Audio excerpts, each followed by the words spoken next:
हार्दिक स्वागत है आप सभी का मेरा यूट्यूब चैनल जीरो में।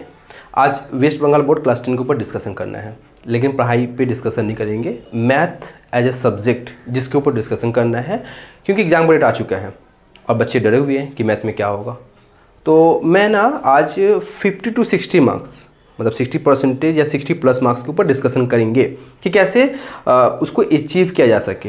अचीव बोलना ठीक नहीं रहेगा, मतलब कि कैसे उस नंबर को लाया जा सकता है, 60 नंबर तक को लाया जा, या उससे भी ज़्यादा मार्क्स को लाया जा सकता है। ठीक है, अगर हम टाइम की बात करें तो इस मंथ में कितना दिन बचा? 15 डेज़ बचा है, और जनवरी में 25 डेज़ बचा। वो 5 डेज़ जो होगा उसमें तो रिवाइज भी तो करोगे ना।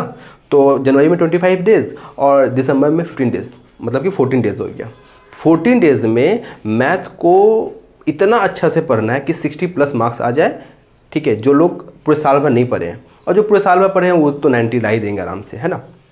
तो देखो, पहले एक काम करो कि सिलेबस क्या है ये जानना होगा। सिलेबस क्या है तो उसका मैंने वीडियो बनाया हुआ है, डिस्क्रिप्शन में लिंक दे देंगे, वहाँ से तुम लोग देख लेना सिलेबस का। पहले मेरा सिलेबस देखना, और उसमें भी मैंने लास्ट ईयर का क्वेश्चन पेपर भी अपलोड कर दिया, वो भी देखना। वो मैं क्यों बोल रहा हूँ, वो ज़रूरी है देखना। मैं तो यहाँ बोल रहा हूँ, लेकिन आप लोग ज़रूर देखना उसको, तो समझ में आएगा। ठीक है ना। और सिलेबस देखना, सिलेबस देखने के बाद अपने हिसाब से डिसाइड कर लेना कि हमें किस किस पोर्शन पे डिस्कशन करना है, पढ़ना है डिटेल में। मैं डिटेल क्यों बोला कि जब तुम लोग क्वेश्चन पेपर देखोगे तो पहला जो क्वेश्चन आता है ना, उसमें रहता है कि आंसर द फॉलोइंग क्वेश्चन। सारे क्वेश्चन अटेम्प्ट करना होगा। 6 क्वेश्चन होते हैं, 1 नंबर का 6 क्वेश्चन, तो 6 मार्क्स। दूसरा नंबर जो रहता है वो होता है फिल इन द ब्लैंक्स, उसमें भी कितना होता है? 5 मार्क्स का होता है, और 6 क्वेश्चन देता है, 5 मार्क्स अटेम्प्ट करना होता है। थर्ड क्वेश्चन ट्रू फॉल्स का हो गया, उसमें भी 5 मार्क्स का होता है। 6 क्वेश्चन दिया हुआ रहता है, 5 मार्क्स अटेम्प्ट करना होता है। फोर्थ क्वेश्चन जो हो गया वो हो गया आंसर एनी 10 क्वेश्चन, उसमें तुम्हारा मेरे ख्याल से 12 क्वेश्चन देता है, उसमें से 10 क्वेश्चन अटेम्प्ट करना होगा, तो 20 मार्क्स। नंबर जब ऐड करोगे ना तो 36 मार्क्स आ रहा है। 90 में 36 मार्क्स आ रहा है। ठीक है, 36 में शॉर्ट क्वेश्चन समझ लो, तो समझ रहे हो ना कितना बड़ा इंपैक्ट डाल रहा है। इसलिए डिटेल में पढ़ना होगा, जो भी पोर्शन पकड़ोगे डिटेल में पढ़ना होगा। ठीक है ना। अब जैसे पोर्शन का बात करेंगे तो क्या होता है, एक होता है अरिथमेटिक, एक हो गया अलजेब्रा, एक हो गया ज्योमेट्री, एक हो गया ट्रिगोनोमेट्री, एक हो गया मेंसुरेशन, और एक हो गया स्टैटिस्टिक्स। स्टैटिस्टिक्स जो है ना, वो मैं स्टैटिस्टिक्स से स्टार्ट कर रहा हूँ। बहुत ही आसान पोर्शन है, उसमें 10 मार्क्स तो कहीं नहीं जा रहा, आराम से आ जाएगा। ध्यान सुनना, मैं 60+ मार्क्स का बात कर रहा हूँ। स्टैटिस्टिक्स 10 नंबर 10 मार्क्स इजीली आ जाएगा। उसके बाद आते हैं ट्रिगोनोमेट्री पे। ट्रिगोनोमेट्री में बोल सकते हो कि थोड़ा सा मतलब कि थोड़ा सा बोल सकते हो मॉडरेट, थोड़ा सा, ज़्यादा नहीं, इजी टू मॉडरेट है पोर्शन। तो उसको डिटेल में पढ़ोगे, ज़रूर पढ़ना, क्योंकि वो 60 मार्क्स आता है। याद रखना, 16 मार्क्स, 16 + 10 26 मार्क्स हो गया, बहुत ही आसानी से आ जाएगा। अब बात करते हैं ज्योमेट्री में। ज्योमेट्री का 2 पोर्शन हो गया, एक तुम्हारा हो गया थ्योरम और एक हो गया कंस्ट्रक्शन। कंस्ट्रक्शन में बात कर रहा हूँ क्योंकि थ्योरम अच्छा खासा इम्पैक्ट डालता है, मतलब मॉडरेट बोल सकते हो, क्योंकि सिर्फ थ्योरम तो एक आता है ना, थ्योरम का एप्लीकेशन आता है, उसके बाद उसके ऊपर शॉर्ट क्वेश्चन आता है। तो मैं थ्योरम को अभी साइड में रख रहा हूँ, मैं कंस्ट्रक्शन का बात कर रहा हूँ, जो कि हर कोई कर सकता है। कंस्ट्रक्शन में 3 चीज़ें, एक है इन सर्कल, एक है सर्कम सर्कल, एक है टेंजेंट टू ए सर्कल, और एक है मीन प्रोपोर्शन है। ठीक है, 4 है। 4 में से 2 क्वेश्चन आता है, अब कोई एक अटेम्प्ट करना होता है 5 मार्क्स का। बहुत ही आसान है, पता है। इन सर्कल और सर्कम सर्कल में से ना अल्टरनेट ईयर हर साल मतलब एक साल इन सर्कल आता है, दूसरे साल सर्कम सर्कल आता है, फिर एक साल सर्कम सर्कल आता है, फिर दूसरे साल इन सर्कल आता है। तो ये बहुत ही आसान पोर्शन है, यहाँ से 5 मार्क्स इजीली तुम लोग अचीव कर लोगे, उसमें से हो जाएगा, अटेम्प्ट हो जाएगा। तो कितना होगा? 21 मार्क्स हो गया ना। अच्छा, यहाँ तो 21 मार्क्स हो गया। अभी तक हमने क्या बात की? सिर्फ 2 पोर्शन का बात किए हैं, या 3 पोर्शन बोल लो। अब आते हैं जरा सा मेंसुरेशन की ओर। ये बोल सकते हो मॉडरेट लेवल होता है, ठीक है ना। मेंसुरेशन, उसमें तुम्हारा हो गया कोन, पैरेललोपाइप या क्यूबॉइड, उसके बाद हो गया, देख लोगे डिटेल देख लोगे, मैं सिलेबस में है, तो वो भी एक अच्छा खासा पोर्शन है। और उसमें से कोई 2 पोर्शन भी, अगर कोई 2 चैप्टर भी कर लेते हो, जैसे कि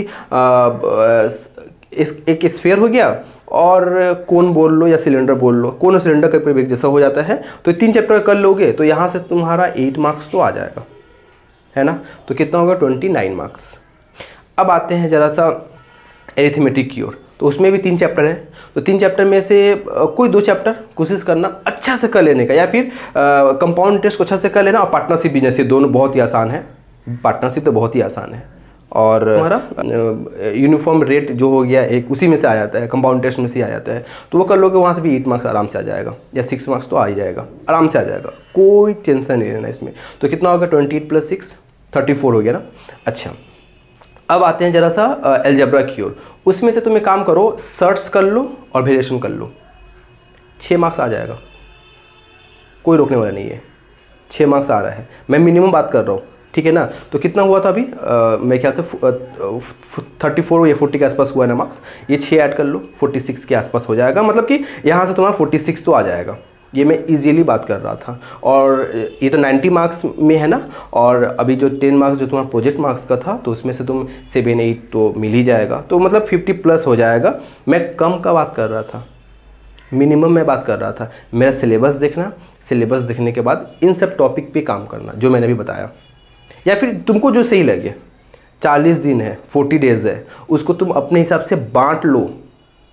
लेकिन ये है कि मान लो अगर ट्रिग्नोमेट्री कर रहे हो तो ट्रिग्नोमेट्री छोड़ के ना किसी और पे मत भाग जाना, ठीक है ना, एकदम नहीं, ऐसा मत करना, फंस जाओगे, ठीक है। जो भी क्वेश्चन पकड़ना डिटेल में पढ़ना, क्योंकि अब जो क्वेश्चन पेपर आता है ना वो रिपीटेड नहीं आता है, माइंड बेस बोल सकते हो, क्योंकि सोचो 36 मार्क्स जो है वो तुम्हारा शॉर्ट क्वेश्चन आ रहा है, 54 में तुम लॉन्ग क्वेश्चन आ रहा है, समझ रहे हो ना मैं क्या बोल रहा हूँ। और हाँ, एक मैं थ्योरम का बात नहीं किया, देखो मैं लास्ट में मैं बता दूंगा, जब मतलब कि दिसंबर के एंड तक मैं बता दूंगा कि कौन सा थ्योरम पढ़ना है, 3-4 थ्योरम, उससे में से एक आ जाएगा, टेंशन नहीं लेना, आ जाएगा उसमें से भी एक, और एक थ्योरम मेरे ख्याल से 4-5 नंबर का आता है वहाँ से भी, ठीक है, तो वो कवर हो जाएगा, ठीक है ना। अच्छा, एक बात और बोलना था कि जब भी तुम क्वेश्चन को करना, जैसे कि मान लो ट्रिग्नोमेट्री ही कर रहे हो या मेंस्ट्रुएशन ही कर रहे हो, तो जहाँ पे तुम फंस रहे हो ना उसको लिखो, जहाँ फंस रहे हो या जो फॉर्मूला आ रहा है उसमें उसको लिखते रहो, उसको रिवाइज करो, जो भी इंपॉर्टेंट चीज़ आ रहा है, फॉर्मूला आ रहा है, ठीक है, उसको लिखते रहो या रिवाइज भी करते रहो। पहले काम करना कि जो भी जैसे ट्रिग्नोमेट्री का पोर्शन ही पकड़ना है तुम्हें, तो मेरा वीडियो देख लेना, ट्रिग्नोमेट्री का सारा वीडियो मैं अपलोड कर चुका हूँ, मैं वीडियो देखना, मैं टॉपिक पे बात करूँ, ऐसे नहीं तुमको सब टॉपिक पे काम करना है, ट्रिग्नोमेट्री का मैं वीडियो देख लेना, मेरे वीडियो देखने के बाद सबसे पहले सिलेबस देख लेना, सिलेबस में क्या क्या है, मेरा वीडियो देखना। ABTA आ चुका है वेस्ट बंगाल बोर्ड का, ABTA लेना, अब पूरा ट्रिग्नोमेट्री का पोर्शन खत्म कर जाना, 10 ईयर्स उठाना, पूरा 10 ईयर्स में, 10 ईयर्स बहुत ज़्यादा हो गया, 6 ईयर्स का, लास्ट 6 ईयर्स का पूरा क्वेश्चन कर जाना, मोर देन इनफ है, ठीक है, कर लो जाके। अब मैं यहाँ पे मोटिवेशन नहीं देने वाला, क्योंकि सबसे पहले तो हम लोग तो इंसान हैं और ऊपर से भारतीय हैं, टैलेंट ऐसे एक्स्ट्रा भरा पड़ा है, ठीक है, तो मोटिवेशन देने की जरूरत नहीं है, अंदर भरा पड़ा है तुम लोग के अंदर, कोशिश करो, 60+ नहीं 90+ भी आ सकता है, ठीक है। मिलते हैं नेक्स्ट वीडियो में।